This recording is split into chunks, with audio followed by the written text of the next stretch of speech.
Брат, кажи ми как сгъваш тръбите. Сега ще видите как се сгъват. Ага. Тази машина как се казва? Вал. Вал? Да. Значи се слага на вала ламарината, си задава тук.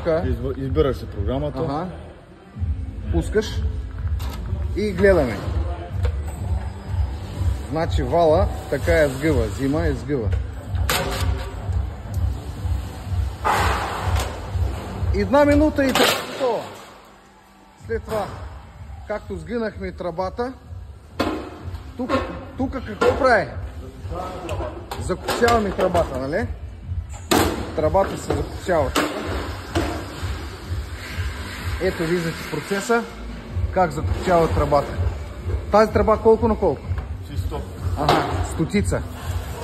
И виждате, тя разкопчана и сега го закопчава. Много хубаво. След това на тази машина какво я прави? Разширяваме да може да влезе другата тръба в нея. Ага, значи тук разширяваме майка и баща. 80 и 120. На фи 180, 120 и още. 120. Ага. Много хубаво. Вижте как момчета работят. Идеално, бе.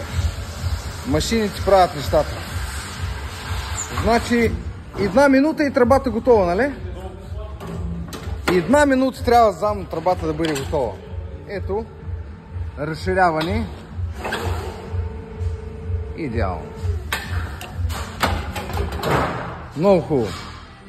Вижте, вижте какво. Метал руф. Идеално.